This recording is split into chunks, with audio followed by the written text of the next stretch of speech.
Hello friends, ഇന്ന് നമ്മൾ ഉണ്ടാക്കാൻ പോകുന്നത് വളരെ പെട്ടെന്ന് ഉണ്ടാക്കാൻ പറ്റിയ പരിപ്പ് കറിയാണ്. ഇതിനാവശ്യമായിട്ട് നമ്മൾ തക്കാളിയും സബോളയും പച്ചമുളകും എടുത്തിട്ടുണ്ട്. എന്നിട്ട് നമ്മളൊരു കുക്കറിലേക്ക് കഴുകി വെച്ച പരിപ്പും തക്കാളിയും പച്ചമുളകും സബോളയും ഉപ്പും മഞ്ഞൾപ്പൊടിയും വെള്ളവും ഒഴിച്ച് നമ്മൾ ഒരു വിസിൽ കേൾക്കുന്നവരെ ഇത് വേവിച്ചെടുക്കണം.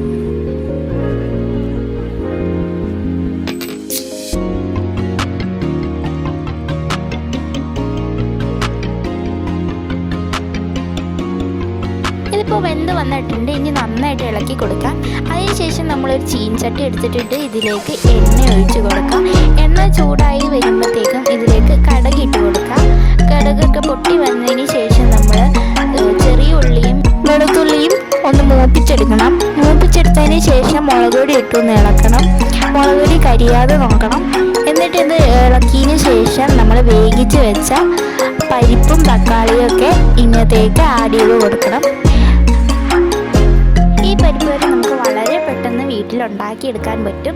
നിങ്ങൾക്ക് ഈ ചാനൽ ഇഷ്ടപ്പെടുവാണെങ്കിൽ ലൈക്ക് ചെയ്യാനും ഷെയർ ചെയ്യാനും സബ്സ്ക്രൈബ് ചെയ്യാനും മറക്കല്ലേ.